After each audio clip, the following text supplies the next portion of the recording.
Wrosli Ramo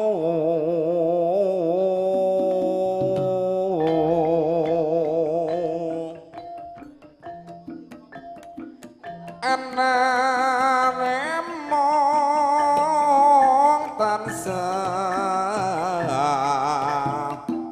rengung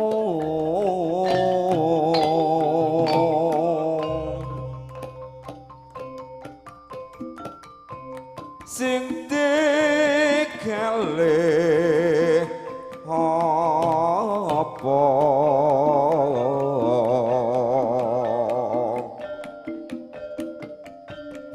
sajake anandang sedih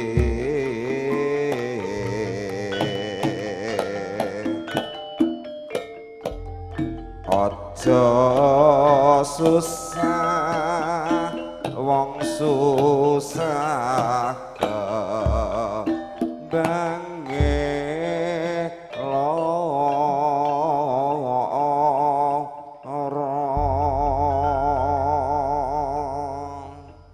monggo reng kalamun-lamun kae lah apa jenenge kapilut lah kalamun-lamun kae lah Kang Surata sing nyuwun iki kalamun weruh sliramu batin iki anane tansah rangu rasa tresna kang tak endem sareng mikir hati tak bisa jam kaya rapi sangon jati sabar bantu terasa anggoda hati nanging aku wedi blaka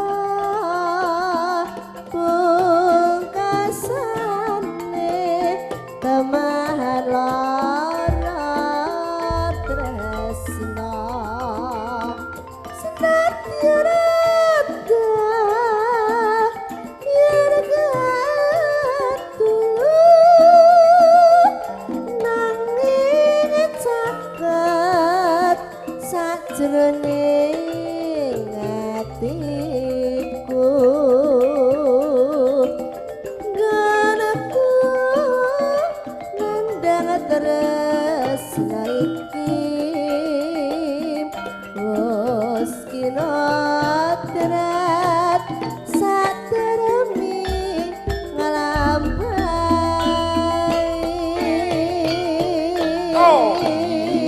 iya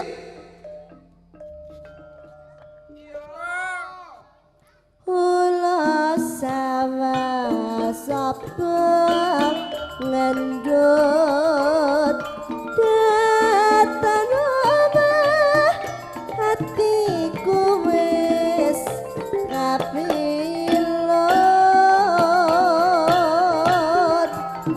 sebab rasaku laju garap sigrak ngambil astane Mas Dono sesandingan sliramu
jroning atiku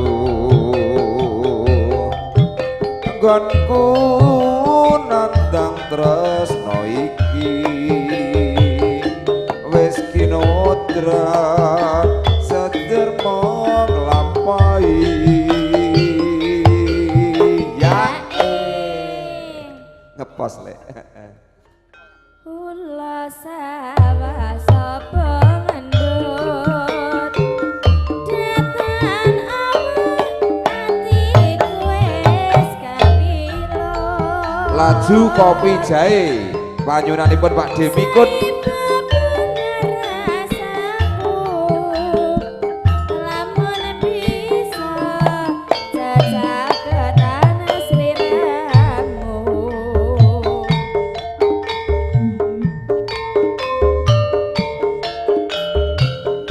asik say kopi jahe katuraken nuhuni panyunanipun Pak Demikut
alhamdulillah santawis kalau mau nuhoni panyunanipun Kang Mas kula Surata kapilut ugi nuhoni panyunanipun Pak Demikun kalau mau kopi jahe kasampun katuraken ngaten nggih laju wonten panyunan malih nak wonten ing ngajeng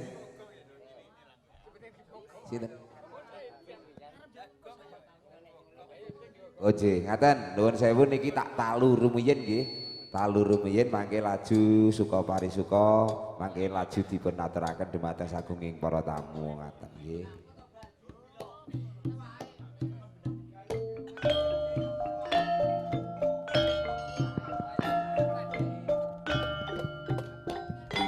tejo teretatmo ceratarawana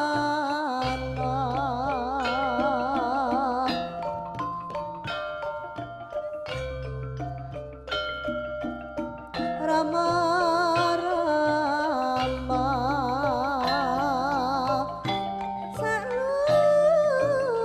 salukene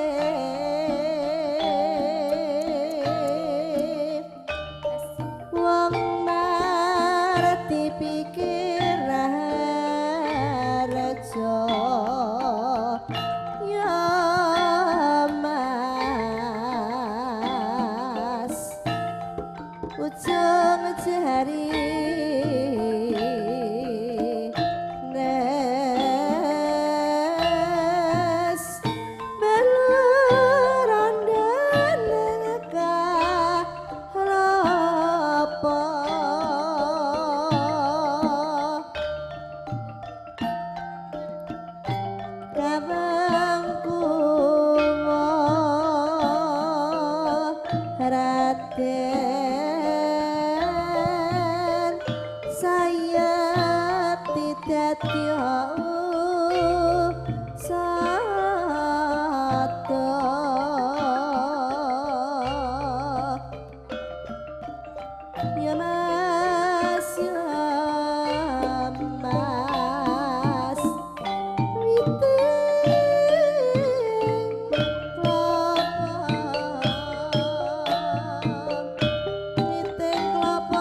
salukune wong marti pikir rejo yo mas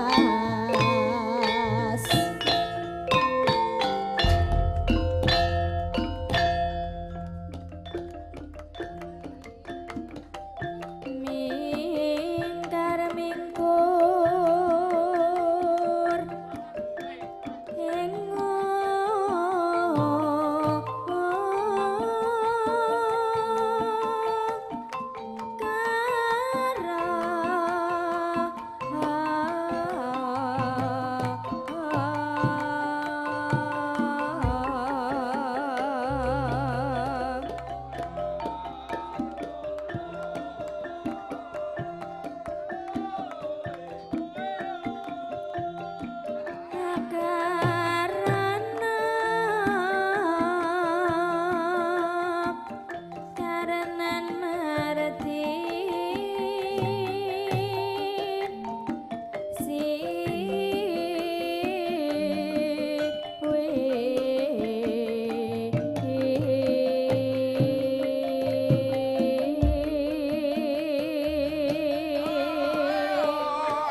wae sapa kuwi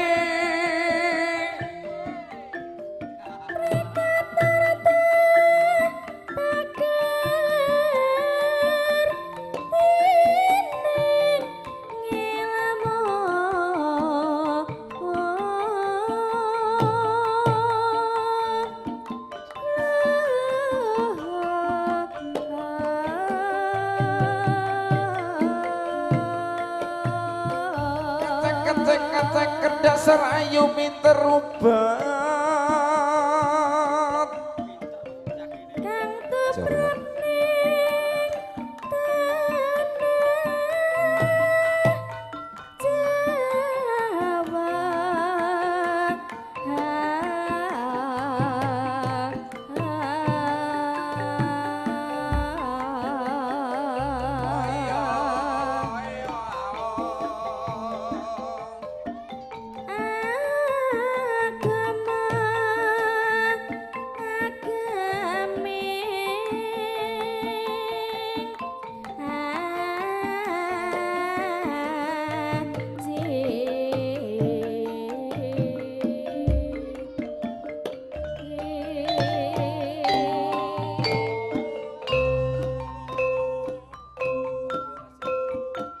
pamodar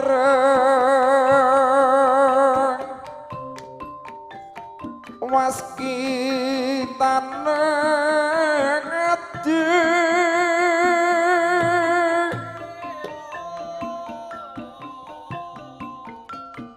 cuman toko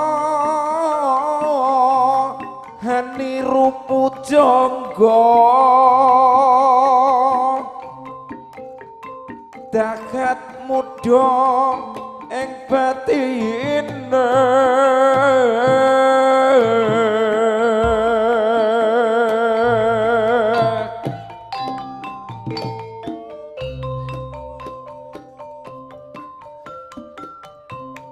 nanging dagat nunggu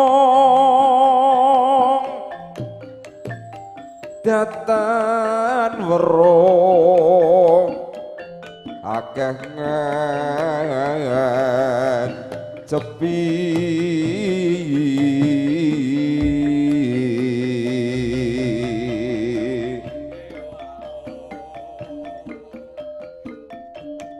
peksa hanggrumpaka basa kanggeng lantur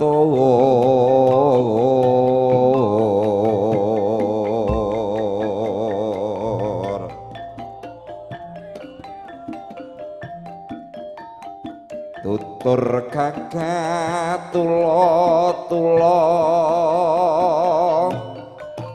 tinalaten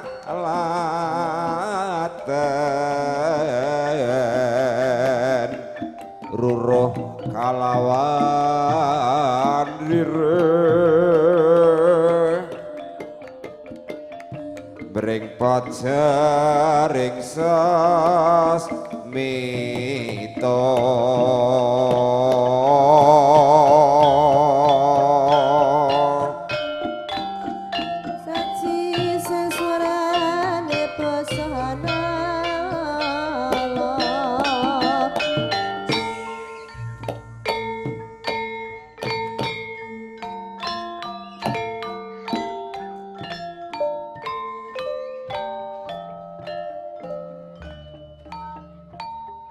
Assalamualaikum warahmatullahi wabarakatuh. Karahayon katentreman awit sih wilosoi Gusti ingkang sampun kepareng tumanduk dumateng kala tuwinjingan tiga sami ingkang sampun kalumeberaken dumateng ingkang kamagukati panjenenganipun Bapak Jayus sarimpit garwa kotra kelawangsa patut kita syukuri kanthi waosan alhamdulillahirabbil alamin. Ingkang kala hormati kunjuk katur dumateng saking para bini sepuh, kunjuk katur dumateng saking para babunden. Ugi lumeber dumateng saking para tamu kakung sumawana putri sedayanipun. Kumawantun kawula matur dumateng jingantika sami awit piniji minangka pambyawara saking kadang-kadang karawitan Mekarsari wingking saking laladan Karangpoh pangarsa panjenenganipun Rama Jari. Kepareng hang lajengaken genya kepareng makarya wonten ing mriki dalem Bali Wisma tinimbalan marak mangarsa ngabiyantara wonten ing mriki dalem Bali Wisma dening panjenenganipun Bapak Jayus Susino sarimpit Ibu Damna. Lekasing sedya dawuh pangandika saking panjenenganipun Mekarsari tinimbalan kepareng kasuwun nderekaken genya kepareng hamengku gati angentas pitulus Atmaja putri kinasihipun. Wawilih ingkang sesilih Mbak Yusnia ingkang sampun kepareng kawengku dening kakung dening panjenenganipun Mas David. Kasembadaning sedya kenya kepareng nindakaken adat widi widana panggih kala wau kaleksanan wonten ing tabuh sedasa enjing kanthi kawontenan rahayu wilujeng boten wonten alangan setunggal punapa. Ugi salajengipun dawuh pangandika saking panjenenganipun Bapak Jayus Suseno sarimpit Ibu Damna.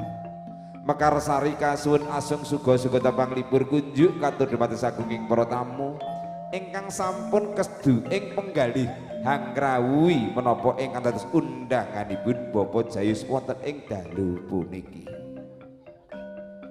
Kanthi mugi-mugi kemawon kenya kepareng asung suga-suga tapang libur saking kadang-kadang Mekarsari sageta katampi kanthi suka rena ing penggalih kunjuk katur dumateng sagunging para tamu kakung Sumawana Putri. Wabilih ugi minangka talangipun adur saking panjenenganipun Bapak Jayus kunjuk katur dumateng sagunging para tamu kakung Sumawana Putri.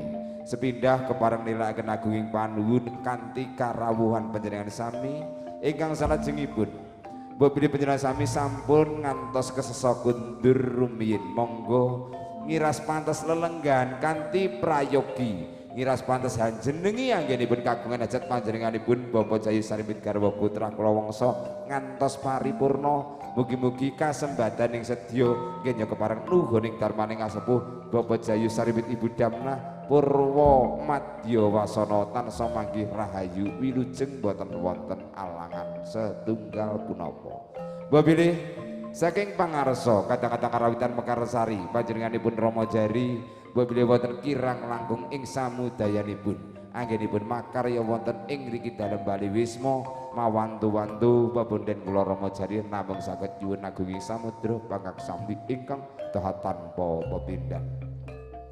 Boten kata lumpen wonten ing dalu puniki nggih kepareng makarya kadang-kadang mekarsari Sineng Kuyung Widawati wonten cacah 3 ingkang sisih kilen piyambak menika wonten Mbak Lia wingking saking Laladan Morang, ingkang sisih tengah menika wonten Mbak Septia wingking saking Laladan Kademangan Cermo Padukuhan Bangle, ingkang wetan dhewe aku leh ku ngarani ya bingung.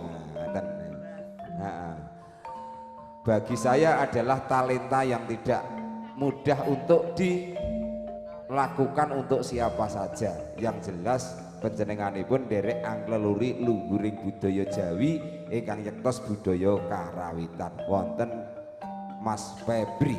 Dados talentanipun menika mboten setiap tiang saged hang lampai. Dadi saged mancala putra mancali putri. Ya, alhamdulillah haji. Boten kata lumpen Sineng Kuyung kalian audio sound system profesional wonten Pandawa Audio wingking saking Laladan Kedung Banci pangarsa panjenenganipun Gus Kasun Didi nilakaken agunging panuwun bikinipun kunjuk katur dumateng kru Pandawa Audio. Ugi boten kata lumpen wonten ing dalu puniki kawiwitan kala wau enjing manggen wonten ing dinten Minggu wagi Allah ingkang kathah dawuhing para winasis manggen wonten ing dinten dite cemengan kanthi hanya rengi mijilipun surya kaping 11 September warsa 2000 langkung kenya kepareng kagungan hajat panjenenganipun Bapak Jayus Suseno Sarimbit Ibu Damnah live streaming lewat channel YouTube-ipun Pram Multimedia.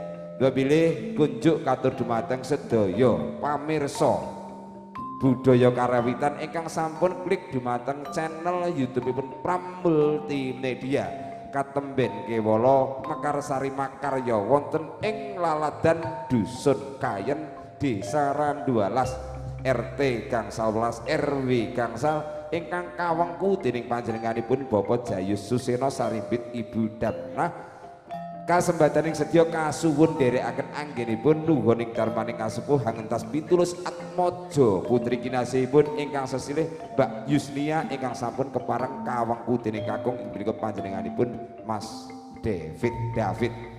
Ugi kepareng ngaturaken gong panuwun kunjuk katur dumateng kru Pram Multimedia. Mbok bilih mekaten anggen kawula matur dumateng panjenengan sami mbok bilih mangke suka parisuka saged kalajengaken sinten kemawon ingkang kepareng badhe nderek dana swanten kagungan panyuwunan lelagon tawi gegendingan murih gayeng nyamplengipun kasumanggaaken. Mbok bilih mekaten nuwun kawula nuwun.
Alhamdulillahirrahmanirrahim.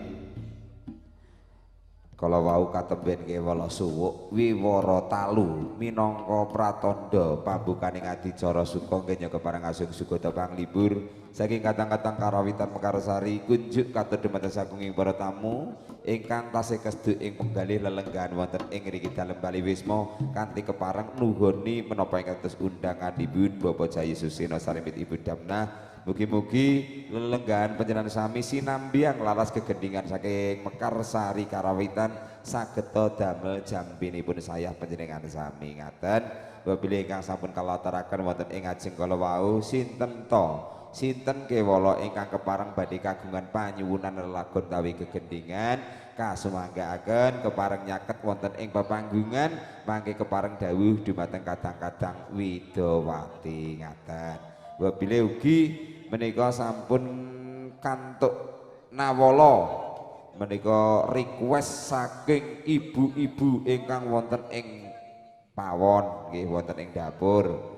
Requestipun kuatah sangat menika wonten setunggal kali 3 sekawan gangsal 6. Waduh nggih menika saking ibu-ibu dapur kagungan panyuwunan menika setunggal Cidra angka kalih Tresna lan Loro angka 3 Dawet Ayu angka sekawan Warung Pojok angka gangsal Lastri angka 6 Kapilut. Wah nggih mangke setunggal pokok setunggal dipun aturaken sawetawis kunjuk katur dumateng ibu-ibu ingkang tasih kepareng tandang rewang wonten ing wingking wonten ing pepengkeran wonten ing pawon sedayanipun dipun sekecaken mbok bilih mangke kersa monggo sareng-sareng jejogetan wonten ing mriki supados saged rega ngono lho.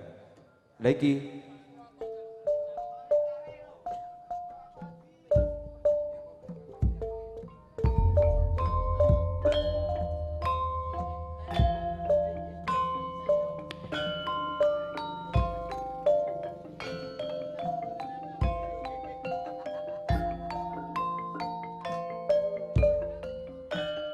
monggo ingkang badhe joget-joget ingkang badhe beksa monggo.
Nggih monggo napa Kang Bandi monggo orek-orek nggih monggo.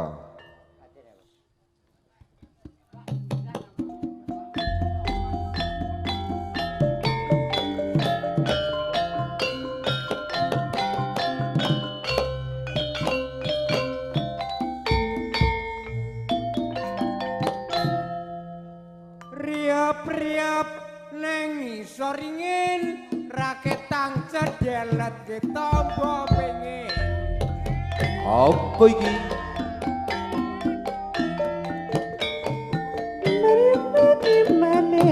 Yo!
laju serampat panjenenganipun Pak Demikun mangke sasampunipun serampat tresna lan lara garap ketawang mandhapipun kapilut menika panjenenganipun ibu-ibu wonten ing pepengkeran ngaten monggo serampat rumiyin.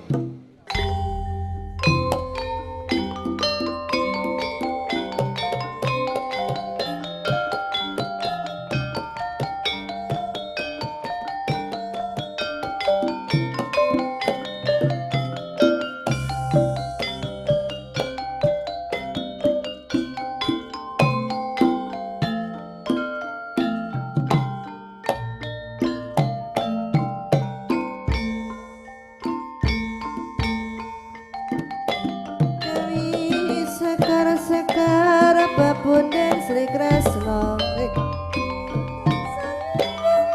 hatiku kayuyut selagamu saya nambahi wangun dasar ayu lanjur kuning ramu kalatiku dadi koming sama sedikit aku wis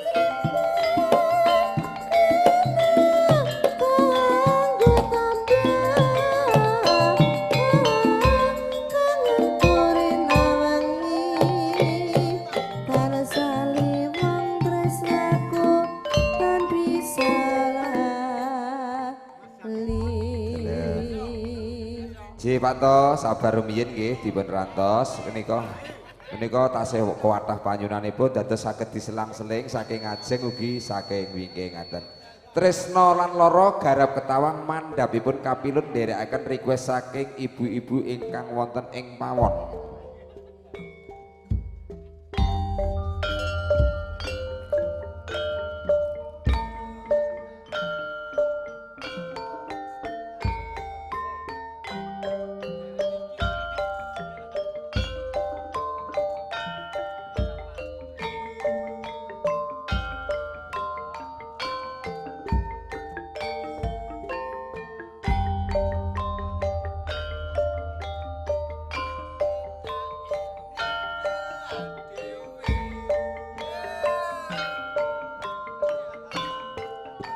Ora omong-omong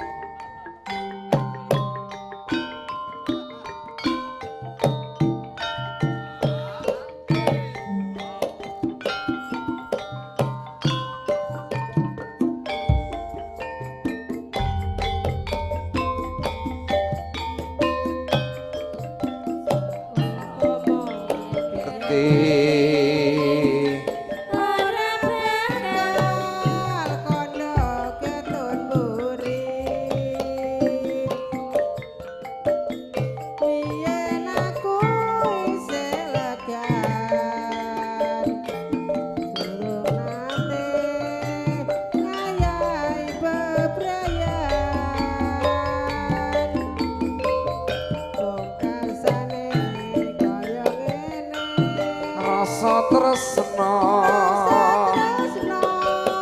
kadung tak wenehke. Wah ne sapa kuwi?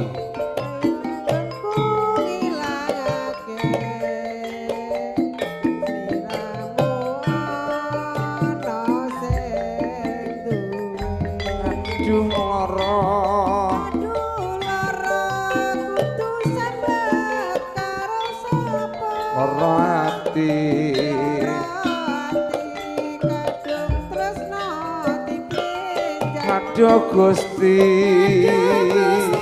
mboten kira kula niki ditresnani jebule malah ngarani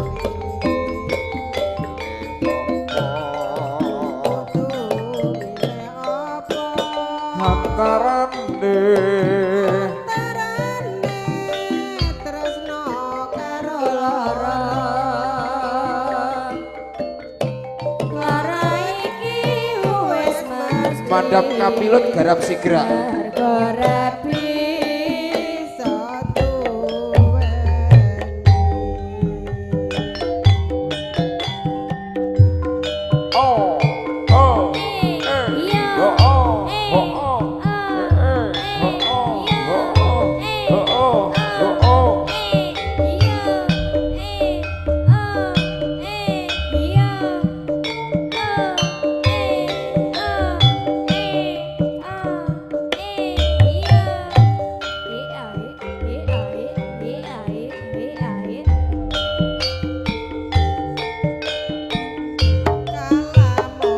ho ya lolo.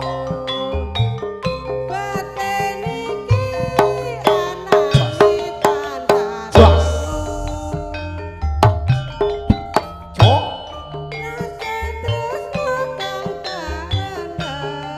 Sama mikir.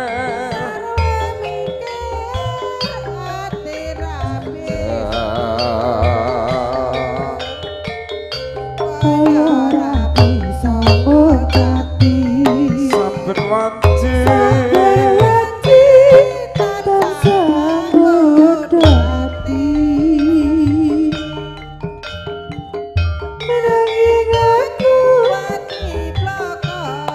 pungkasane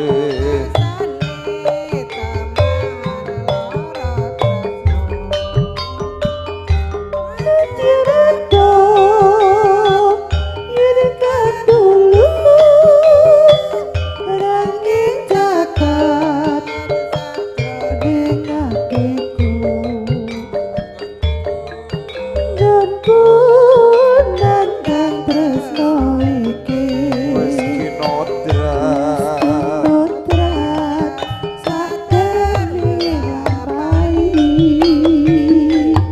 iya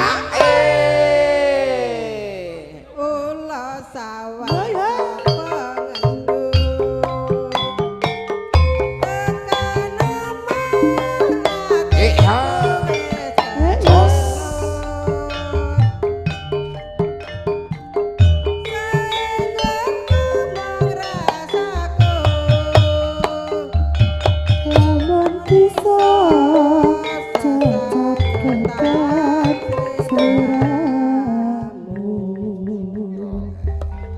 tresno lan loro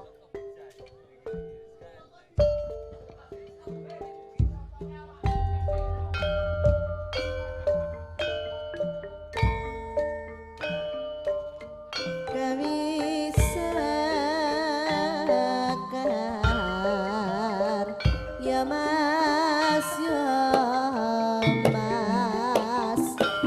Sakar apaku Nere Sri Kresna Wancine Surup Surya ayo Kang Pardi joget Abah Lamen saking Gempol ayo joget Rane wis ndadari nuruti senenge ngati longgeng karang pradesan padha sanja ana warung kopi ngobrol apa guna ora mikir sesuk ora blonjo senadyan kopi sacingkir bisa gawe madang kepikir yen ora ngombe sasore awake katon leteren kopi jahe mas misuwur rasa enak bukalan mak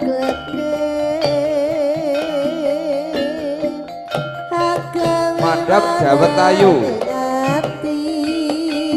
ayu kanca ngunjuk kopi jahe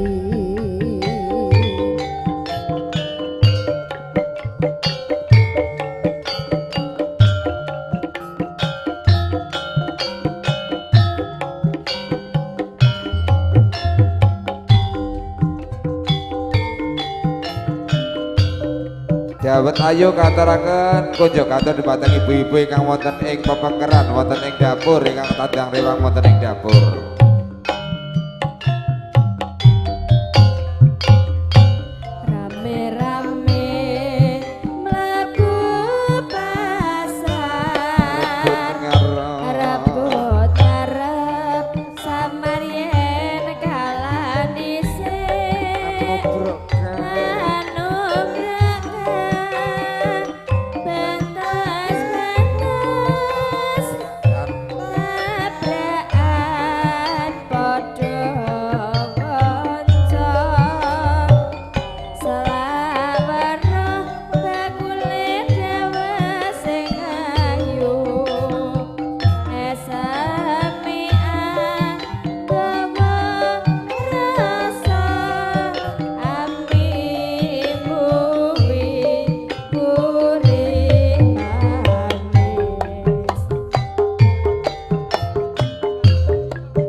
disiwi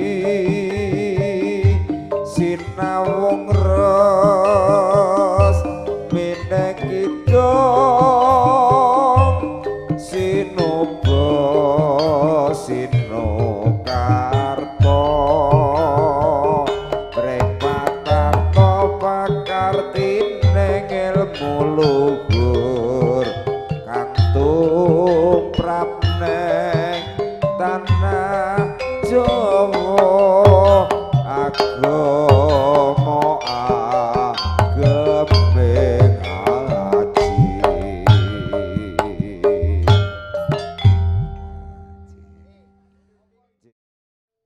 Mangga andi-andi lumut rumiyin.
Yoyo Kakang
warung pojok kebon rojo. Ayo tarik. Banyunanipun ibu-ibu ingkang wonten ing dapur warung pojok kebon rojo katuraken.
Apa ini? Mangga.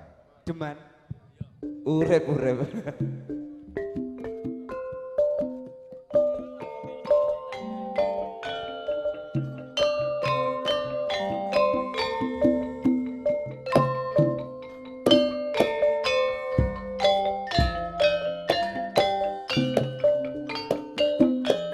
Monggo dipun sarira dening Kakang Kula Separa Mas Yanto.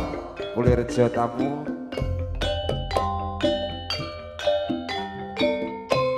Luwe badhe patenono timbang perpisahan nadyan kang sulitya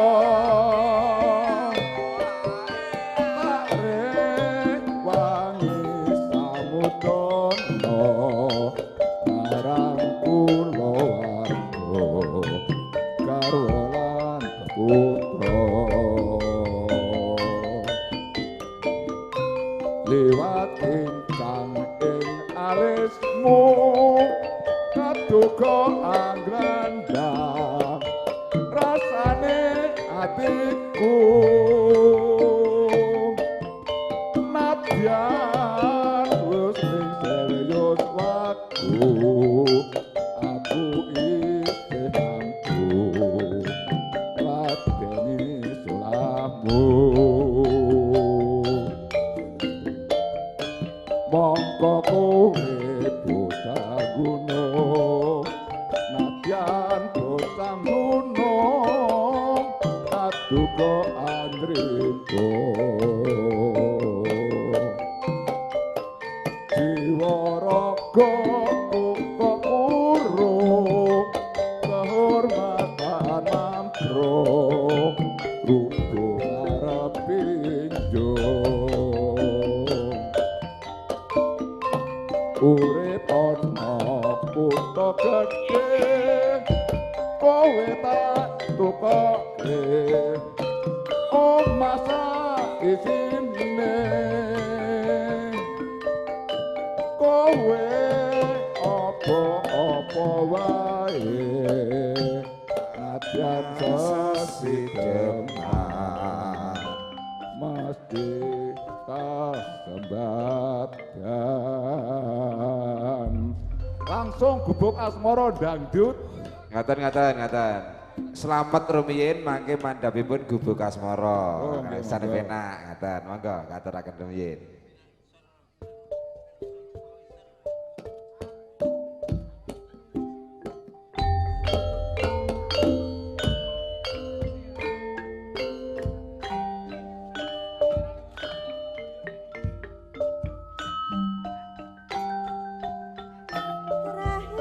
Rahing nata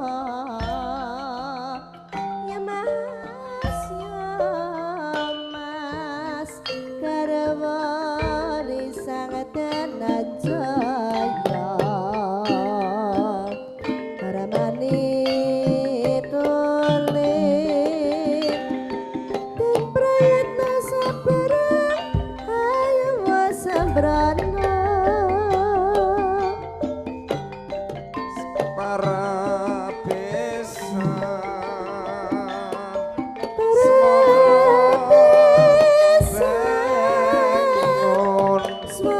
Nang tikang tamen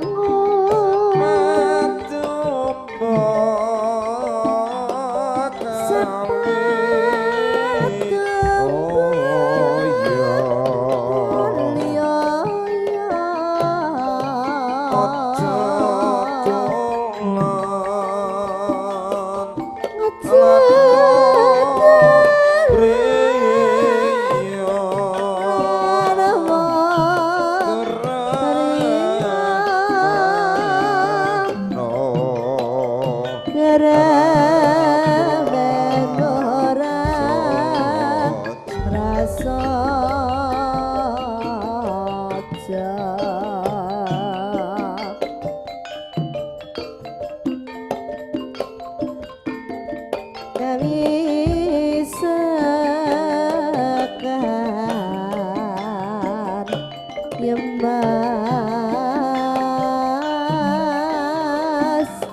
sakar pepundi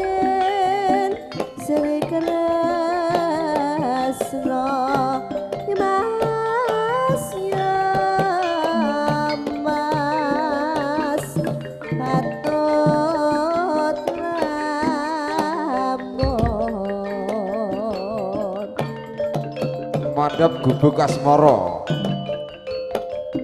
Nulutan mring sesama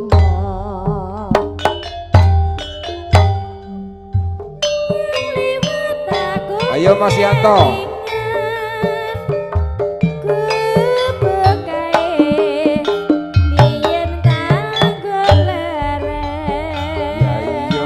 Iya iya iya.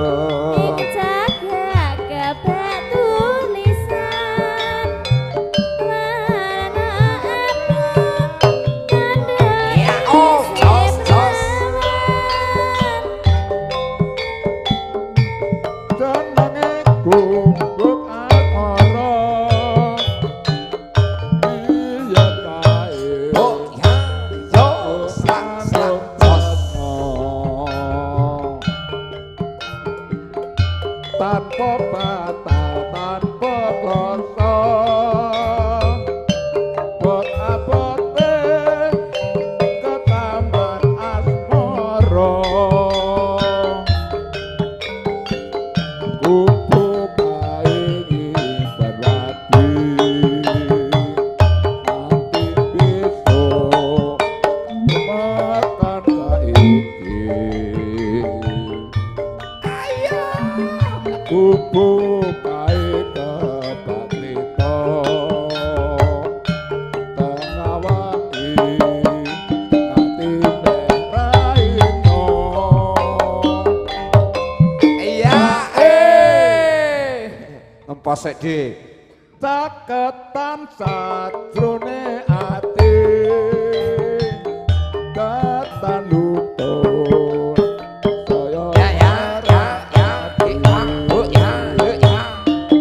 saya aku kowe dadi garwa mergo leren ning gubuk asmara